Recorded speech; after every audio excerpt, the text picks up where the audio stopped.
कि कोई भी गरीब व्यक्ति अगर घर पे कोई बीमारी होती है तो आयुष्मान योजना के तहत 25 दिन ये भगवान माता सीता का ये भव्य मंदिर बनेगा। कि जितना प्यार आप लोग चिराग पासवान से करते हैं उतने ही प्यार से ऐसे में आज हमने सीतामढ़ी में मौजूद है।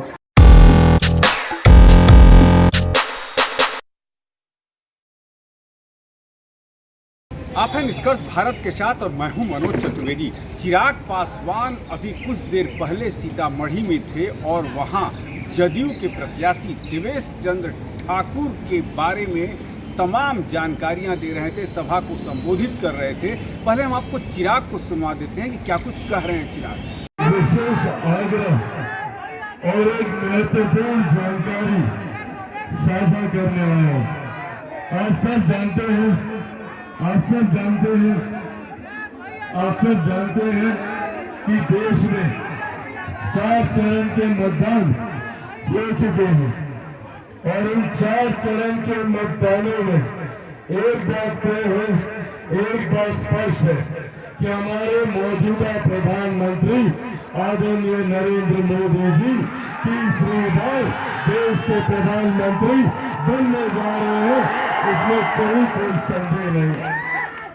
साथियों, ऐसे में जब ये बात तय है कि हमारे प्रधानमंत्री तीसरी बार प्रधानमंत्री बनने जा रहे हैं तो ऐसे में हम लोगों की जिम्मेदारी बढ़ जाती है।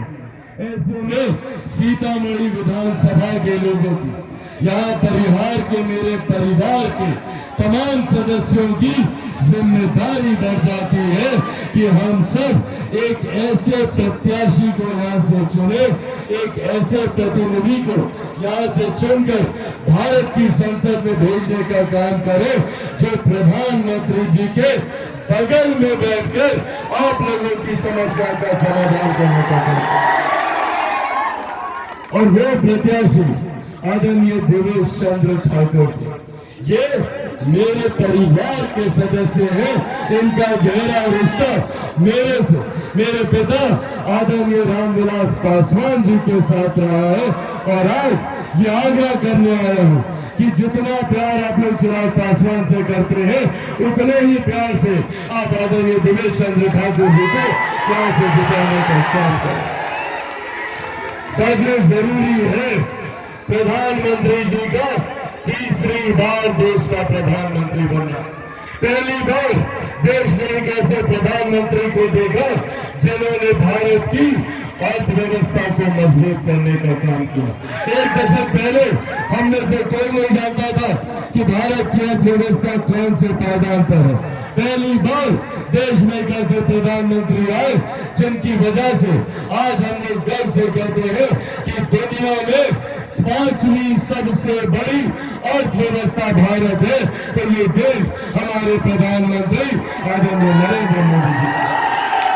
जब देश की अर्थव्यवस्था मजबूत होती है तो राज्य का राजस्व बढ़ता है, हर गरीब व्यक्ति के हाथ में ज्यादा कमाई आती है, प्रति व्यक्ति आय में इजाफा होता है। और इसी का परिणाम है कि आज 10 सालों में देश भर में 25 करोड़ से ज्यादा लोग गरीबी रेखा से बाहर निकलकर मुख्य धारा के साथ जुड़ने का काम किया। हमारे प्रधानमंत्री जी का लक्ष्य 2047 तक भारत को एक विकसित देश बनाना। भारत विकसित देश तब बनेगा जब भारत का हर एक राज्य, बिहार जैसा राज्य जब विकसित बनेगा, हम लोग का हर एक जिला जब विकसित बनेगा, हर एक प्रखंड जब विकसित बनेगा, हर एक पंचायत और हर एक गांव को विकसित बनाने के लक्ष्य के साथ हमारी एनडीए सरकार, हमारे प्रधानमंत्री जी कार्य कर रहे हैं। इसकी नींव में इन्होंने कार्य की शुरुआत भी की है। सोचिए, दिल्ली में बैठा एक प्रधानमंत्री गांव में बैठी एक महिला के सम्मान की चिंता करता, उनके लिए शौचालय का निर्माण करवाता, उज्ज्वला योजना देकर चूल्हे चौके से जो आपके स्वास्थ्य पर प्रभाव पड़ता था, गैस कनेक्शन दिलवाने का काम करता। पहले घर पे कोई बीमारी आती थी तो चिंता आर्थिक हो जाती थी, कई लोगों को जमीन गिरवी रखनी पड़ती थी तो महिलाओं को अपना जेवर बेचना पड़ता था। पर आज प्रधानमंत्री जी की देन है कि कोई भी गरीब व्यक्ति अगर घर पे कोई बीमारी होती है तो आयुष्मान योजना के तहत 5-5 लाख रुपए का मुफ्त इलाज करा सकता है। ये सोच प्रधानमंत्री जी की। आज हम लोग को गर्व होता कि देश की नहीं दुनिया की सबसे बड़ी गरीब कल्याण की योजना, जिसका श्रेय मेरे नेता मेरे पिता आदरणीय रामनिवास पासवान जी को भी जाता है, आज उनकी देन है कि प्रधानमंत्री गरीब जन कल्याण अन्न योजना के तहत देश भर में 81 करोड़ लोगों को मुफ्त में राशन दिया जा रहा है। ये सोच प्रधानमंत्री जी की।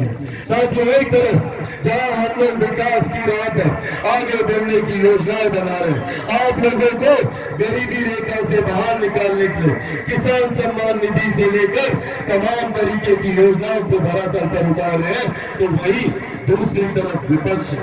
वही दूसरी तरफ विपक्ष के नेता है, ये चाहते नहीं कि हम लोग आगे बढ़े।